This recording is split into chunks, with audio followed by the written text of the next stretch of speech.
Before we start, please make sure to like this video and hit this subscribe button, so you never miss a story like this. And also comments where you are watching from, how many sons and daughters you have. Thanks. My name is Emily, and I was just trying to survive another family dinner. You think you're better than us just because you bought a new car, my cousin Rachel spat across the table, her wine glass trembling as she pointed it at me. I hadn't even sat down yet. Sit your rich little self somewhere else. Some of us work real jobs. Everyone turned. Forks froze halfway to mouths. Even the kids looked up. I stood there, stunned, clutching the casserole I'd brought. It wasn't the food she hated, it was me. But before I could say a word, Grandma banged her spoon on the table and asked, "Is my $1,500 enough?"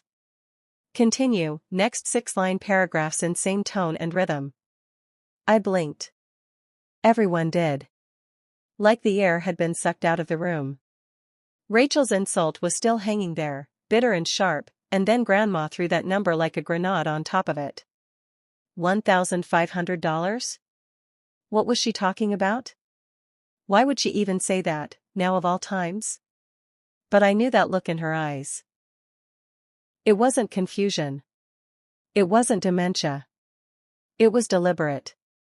She knew exactly what she was doing, interrupting the venom with something way worse.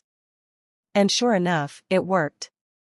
Uncle Ron leaned back in his chair, folded his arms, and muttered, "We said we weren't doing this today." Aunt Karen rolled her eyes. "Why would you bring that up now, Ma? Can't we just eat in peace for once?" But Grandma didn't flinch. Her wrinkled hands gripped the arms of her chair as she raised her voice just slightly above everyone else's. I said, "Is my $1,500 enough to keep you all from tearing each other apart for one night?" The room dropped into silence. I could hear the fan humming in the kitchen. The hum of the fridge. Even Rachel, who'd been halfway through tearing me down, suddenly went quiet. Not out of guilt, no, that wasn't her style. More like fear. The kind of fear you feel when someone older than you, someone wiser, says something that cuts too close to the truth. I slowly walked over and placed the dish on the table. No one moved. All eyes were now on Grandma, tiny, hunched Grandma in her blue sweater, who never raised her voice unless it mattered. Then she dropped the second bomb. "I know what you all are waiting for. You think I don't? You're circling me like vultures, thinking about what you'll get when I die. Well, I'm not dead. Not yet. And if I have to use every last dollar I saved to teach you all something about gratitude, then so be it." I swear I saw Aunt Karen's face lose all its color. Her husband, my Uncle Mike, sat up straighter, his hands suddenly off his beer. "Rachel?" She just looked stunned. Because in that one sentence, Grandma had made it clear, she knew. She knew about the backroom gossip. The quiet arguments over who did more. Who deserved more. And the money? That $1,500? That was just the spark. "I didn't come here for a fight," I finally said, still standing at the edge of the table. "I came because I thought this was about family. Not cars. Not inheritance. Not cheap shots over casseroles and credit scores." "Then maybe you should stop flaunting your life like it's some TV show," Rachel snapped again, rising from her seat now. "You walk in here like you're better than the rest of us just because you got a promotion and moved out of state." "I walked in here with food," I shot back. "And you walked in with resentment. That's the difference." Her face twisted. "You always think you're the victim, don't you?" "No," I said, my voice tightening, "I just learned how to stop being yours." That's when Grandma clapped her hands, once. Loud enough to snap all our heads toward her. She didn't even flinch. "That's enough. All of you." She stood. Slowly. Her cane tapping the floor with that steady, hollow rhythm only she could make sound like a warning bell. "I worked 3 jobs after your grandfather died," she said. "I raised your parents with hand-me-downs and prayer. I still shop with coupons. You think I saved that money for my comfort? No. I saved it because I believed you all would do better. Be better. But now I look around this table, and all I see is greed. Envy. Pettiness. Silence. Even the kids were watching her now. One of them whispered, "What's happening?" and another said, "Shoo." Grandma walked around the table. She passed every single one of us. Rachel. Me. Karen. Mike. Even Ron. Looking each of us dead in the eyes. I asked if my $1,500 was enough because I wanted to see what it would cost to get some respect around here. What it would take to stop the lies, the gossip, the fighting. She paused by the head of the table again. Her hand hovered over the envelope beside her plate. But now I see. I was wrong. You can't buy respect from people who've sold their dignity. She dropped the envelope on the floor. I was going to give this to whoever showed the most kindness tonight. Whoever treated this family like it still mattered. But clearly, that's not worth rewarding. Rachel opened her mouth to speak, but Grandma raised her hand again. You've said enough. All of you. I'm tired. I'll be in my room. Leave the dishes in the sink. Or don't. At this point, I don't care. And just like that, she turned and walked away. Cane tapping. Back straight. No one moved. No one spoke. We were all left sitting there, me, still standing. Rachel fuming. Karen and Mike stunned. Ron blinking like someone had slapped him awake. But I knew this wasn't over. This was just the beginning. Because Grandma had made her move. And the rest of us? We were about to reveal who we really were. No one moved for what felt like a full minute. That envelope just sat there on the floor, untouched, like it had thorns around it. Grandma's footsteps faded down the hallway. Her bedroom door clicked shut. And still, silence. Then, of course, Rachel made the first move. Well, someone has to see what's inside, she said, trying to sound casual, but her voice cracked on the last word. She leaned down to grab the envelope like it was hers by birthright. But before she could open it, Uncle Ron reached across the table and snatched it from her hands. Give me that, she snapped. But Ron held it out of reach. Nobody's opening anything until we all agree what it is. Are you serious? Rachel scoffed. She literally said it's money. What else would it be? She said it was going to someone, I added, crossing my arms. And now she's clearly changed her mind. Or, Karen chimed in, finally finding her voice, she wants us to open it. Maybe it's a test. A way to see who's greedy enough to go through her things behind her back. Mike nodded. That sounds like Ma. Drama and mind games.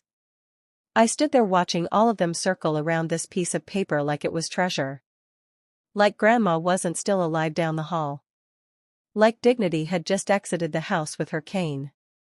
But I already knew what this was really about. They weren't mad about the envelope. They were mad that she saw through them. You all heard her, I said finally, my voice steady but louder now. She's not dead. She's watching everything. If any of you open that envelope, you'll just prove her right. Rachel rolled her eyes. Oh please. Look at you, acting like the saint. You probably think she's going to hand you everything just because you send her flowers and check in once a month. I didn't say anything. Because I did call Grandma. I did show up to help her when her hip went out. I never asked for anything. But Rachel always made it sound like caring was manipulation. You know what? I said, stepping away from the table. If this is what family is now, I don't want any part of it. Oh, there it is. Rachel barked. The dramatic exit. You always need the last word, don't you? No, I said softly. I just don't want to be like you. And with that, I grabbed my bag and walked to the front door. But before I could reach it, I heard something that made me freeze in my tracks. A soft voice, weak, but firm, echoed down the hallway. "If anyone opens that envelope without asking," Grandma called out, "they're getting written out of the will completely." You could have heard a pin drop. I turned slowly. Rachel looked pale. Karen looked like she'd seen a ghost. Mike sat back down and muttered, "Well, that settles that." Ron quietly slid the envelope across the table toward the center and pushed his chair back like it had burned him. "I'm out," he said. "This whole night's a mess." Rachel stood there looking at the envelope like it had betrayed her. Her hands were shaking now. "She's bluffing," she muttered. "She has to be." But no one else seemed willing to test that theory. Not after what she just said. For the first time that night, I saw fear in their eyes, not fear of Grandma dying, but fear of her watching them from the next room, listening to every word. Seeing who they really were when they thought they had something to gain. It was pathetic. But it was also kind of perfect. Because for once, Grandma had flipped the script on them. She made the money a mirror. And they hated what they saw. I sat down in the kitchen a few minutes later. Alone. Just needed air. The laughter and arguing had faded, replaced by the creaking of chairs and utensils being put away with a kind of guilt-ridden politeness. The storm had passed, but not really. Not in the way that clears the sky. More like the kind that tells you, there's another coming soon. And I couldn't stop thinking about that envelope. Not because I wanted what was inside. But because I knew what it represented. Control. Power. Legacy. And maybe, love. Twisted love, maybe. But love all the same. Grandma had used it as a scalpel, cutting right through the fake smiles and holiday masks to see the rot underneath. She wanted the chaos. Just enough to test us. And clearly, most of us failed. But something told me, she wasn't done yet. The next morning felt like walking through the ruins of a war zone. The house was dead silent, too silent for a place that had hosted 11 loud, entitled adults the night before. The smell of burnt casserole still lingered in the air. Someone had left the dishwasher open. A wine glass was tipped over near the sink, red stains like dried blood. And in the middle of it all, there she sat. Grandma. Already awake. At the head of the table again. Hair brushed. Dress pressed. Her walker set neatly beside her. In front of her, 3 fresh envelopes. I stopped in the hallway when I saw them. She didn't look up. Just sipped her tea like she'd been waiting. "Come in, baby," she said. "Sit." "I saved your seat." I walked in slowly. Every chair around the table was empty. The others hadn't come down yet, or maybe they didn't dare face her. I slid into the chair beside her. She didn't speak for a long time. Just looked down at those envelopes like they were sacred. Finally, she reached over and patted my hand. "I watched every one of them through the hallway mirror," she said softly. "Every expression. Every greedy twitch. Every little lie they thought I couldn't hear." I swallowed hard. "And me?" She looked at me fully for the first time. Her eyes weren't angry. They weren't proud either. Just tired. Like she'd been carrying this truth a long time. "You," she said. "You were quiet. You left. You didn't open it." "I didn't want to be part of it," I said. She nodded. "That's exactly why you're about to be." I blinked. "What does that mean?" She tapped the envelopes with her finger. "These aren't checks. They're letters. Final ones. And only one of them comes with the real inheritance." I stared at her. "Wait, real inheritance? That money last night, wasn't it?" She laughed, a low, gravelly, knowing laugh. "Sweetheart, if you think I only had $1,500 to my name, then you really don't know your grandma." I leaned forward slowly. "How much are we talking?" She leaned in closer. "Over 700,000. Property. bonds, stocks, and something else, something none of them ever cared to ask about. What's that? She smiled. The story behind it. I heard the upstairs floor creak. Then another. One by one, the others were waking up. The sound of a toilet flushing. A bedroom door squeaking open. Someone, probably Rachel, click-clacking her heels louder than necessary, like she wanted to announce her presence without apologizing. Grandma didn't flinch. She turned toward me and said in a hushed, pointed voice, "I'm going to give them a choice today. Same one I gave your mother before she passed." "What choice?" "The truth," she said. "Or the money." I furrowed my brow. "You're going to make them choose between getting rich, or hearing your story?" Grandma nodded, her eyes glinting with something sharper than mischief. "Because anyone who can't sit down and listen to an old woman's truth doesn't deserve a dime of her sacrifice." Suddenly, it all clicked in my chest. Every unanswered question. Every year she held her tongue when they mocked her frugal ways. Every time she quietly paid someone's tuition, mortgage, or medical bill, and never once asked for thanks. This was her final scoreboard. Not just about who got the money, but who actually gave a damn. When the rest of the family trickled in, the air was stiff with fake smiles and fragile egos. No one mentioned the screaming from the night before. No one dared bring up the envelope. They thought ignoring it might buy them redemption. They didn't know Grandma at all. "Good morning," she said, as they sat down. Her voice was light, but her tone was iron. "I hope everyone slept well." A few murmured responses. Rachel adjusted her lipstick. Mike cleared his throat. Karen looked everywhere but at Grandma's eyes. "I've made my decision," Grandma said suddenly, placing her hand on the top envelope. "Each of you will get one letter. You'll read it alone. Then you'll come back and tell me what you want, the story, or the inheritance." They all blinked. No one said a word. "What does that mean?" Rachel finally asked, almost scoffing. "It means," Grandma said slowly, "if you only want the money, you won't get a cent." Mike frowned. "Wait, is this a joke?" "No joke," Grandma replied. "Some of you think you deserve something because you share my blood. But you never once asked what it cost to keep this family from falling apart." Ron crossed his arms. "What if someone lies?" "They won't," Grandma said simply. "Because I'll know." She tapped the envelope once more. "And if I don't, he will." Everyone turned to me. I didn't expect it. But suddenly, Grandma slid a fourth letter across the table. This one, different, sealed in gold wax. She looked me in the eyes.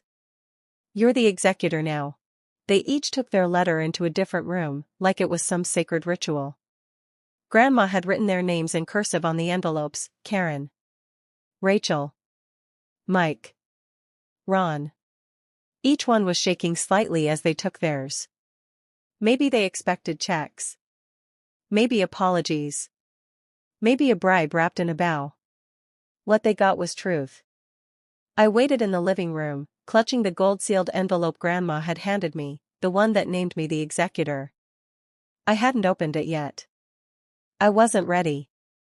Rachel came out first, walking stiff, her face red, not from anger this time, but from shame. Her voice cracked as she walked past me and whispered, she knew everything, everything I said behind her back. She didn't sit at the table. She went out to the porch and didn't come back in. Karen was next. Her eyes were swollen. She held her letter like it had burned her. She didn't say a word.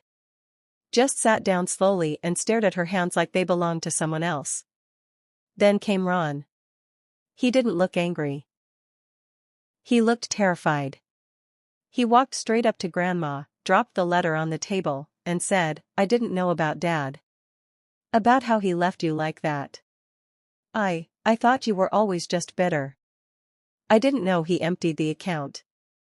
I didn't know you worked 4 jobs to keep us in school." Grandma didn't say a word.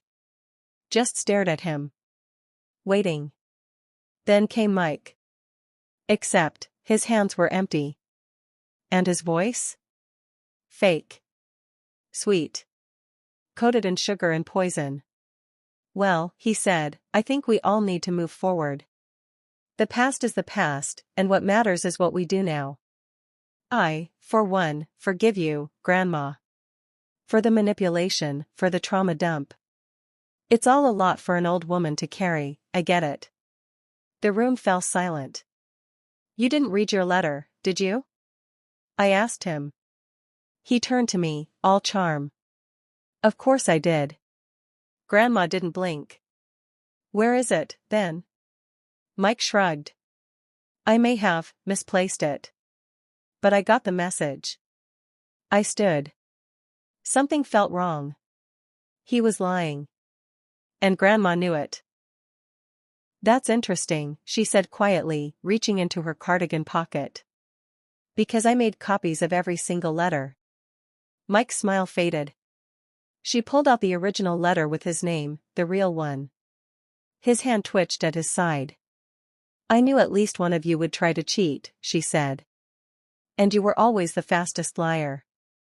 Mike scoffed, trying to recover. This is ridiculous. You're playing games with our emotions. We're your family. Are you? Grandma said. You called me a burden in that voicemail last year. His jaw clenched. You weren't supposed to hear that. But I did, she said. And that's when she slid the last folder across the table. A manila envelope, thicker than the others. Labeled simply, proof. I picked it up and opened it. Inside, copies of every check she ever wrote. Hospital bills. Mortgage payments for Ron's condo. Tuition fees. Even a loan payoff for Rachel's business that she'd claimed she did all by herself. She'd kept everything. She hadn't asked for thanks. But now? She wanted them to see. What they took. What she gave. And who still stood with her when it mattered. I looked at Grandma, my throat tight. What now? She finally stood up, slowly, painfully, but with dignity like iron. Now, she said, I ask one last question. She turned to them all, her eyes sharp as glass. Do you want the story behind the money, or the money without the story? Mike didn't hesitate. The money. Enough of this guilt trip. Karen stared at him in disbelief. Seriously? Grandma nodded. Good. Then Mike gets nothing. He laughed nervously. Wait, what? She looked at me. Executor? I swallowed, then opened the gold envelope. My hand shook as I read the first line. The inheritance shall only be divided among those who choose the story. If any party lies, their share is forfeited immediately. I looked up at Mike. You're out. He exploded. This is a scam. You're manipulating us. I'll sue. Grandma raised one hand, just one small, wrinkled hand, and said quietly, You can't sue someone who gave you nothing. I didn't promise you a thing. I watched how you treated me when I had only $1,500. Now you want me to pretend I didn't see it? He stormed out. We sat there in the quiet that followed. Rachel sniffled. I said horrible things about you. But I was angry. I didn't think you'd ever know. You said them because you didn't care if I did, Grandma replied. But at least now, you're honest. Karen wiped her eyes. I thought you were just old and bitter. I didn't know you used to be someone. That you had dreams too. I still do, Grandma said softly. And one of them was to leave this family with something better than just cash. That night, the final decision was made. Only 3 of us remained, Karen, Rachel, and me. And in the will that followed, Grandma didn't just leave us the money. She left us her story. The full one. A memoir she'd written in secret. Titled simply, What They Never Asked. And when we read it, everything changed. Forever. 3 weeks later, we buried Grandma under the willow tree. It was the same tree she used to sit under every summer, reading her favorite book over and over. Little Women. She once told me she admired Marmee, not because she was perfect, but because she endured. And now, as the breeze rustled the leaves, and the sun bled through the branches like stained glass, we stood in silence, me, Karen, Rachel. The others hadn't come. Maybe they were still bitter. Maybe they were too proud. Maybe they just didn't understand what they'd lost. But we did. After the funeral, we returned to the house one last time. It was strange, quieter, softer, and somehow warmer. Like the house had been holding its breath all this time, and now it could exhale. We didn't rush. We sat in the kitchen. Made tea. Cried. Laughed a little. Then I brought out the final package Grandma had left in the safe. It was marked simply, "Open after I'm gone." Inside was a thick, leather-bound journal, her memoir. And one last envelope. This time, no names. Just the words. My legacy, for those who chose love. We opened it together. Inside were 3 checks. Not for $1,500. Not for $5,000. But for $500,000 each. Rachel gasped. Karen dropped her teacup. I just sat there, staring at the ink. She'd sold the farm. The land. Everything. And she never told anyone. In her journal, she explained it all. How she'd bought stocks quietly, after seeing an ad in the back of a newspaper 30 years ago. How she worked nights cleaning banks just to scrape together enough to invest. How she learned everything she could about money without a single class or degree. And how she waited. Waited to see who cared when she had nothing. Waited to see who came around when all she had left was her stories. And the moment she knew who would listen, she gave it all away. But the money wasn't the real gift. The gift was what she wrote next. Money comes and goes. But your name, your story, what people say when you leave the room, that's what stays. If I gave you everything while you were cruel, you would have said I was easy. If I gave you nothing when you were kind, you would have said life was unfair. So I waited, until you showed me who you were, when there was nothing left to gain. I read it out loud. And when I finished, no one said a word. We just cried.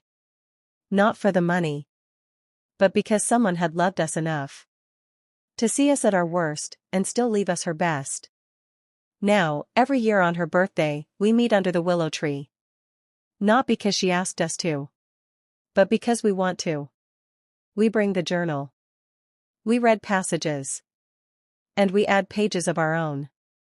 Stories of how we've tried to live differently, how we've tried to love louder, give more, and ask better questions. Karen started a foundation in Grandma's name, Scholarships for Single Mothers. Rachel turned her bakery into a community kitchen on Sundays, free food for the elderly. As for me, I'm writing Grandma's story, not just for us, but for the world. Because someone out there has a grandma with a $1,500 question. And they don't know yet. It's never about the money. It's about what happens when love asks, "Is this enough?" And you finally learn how to answer,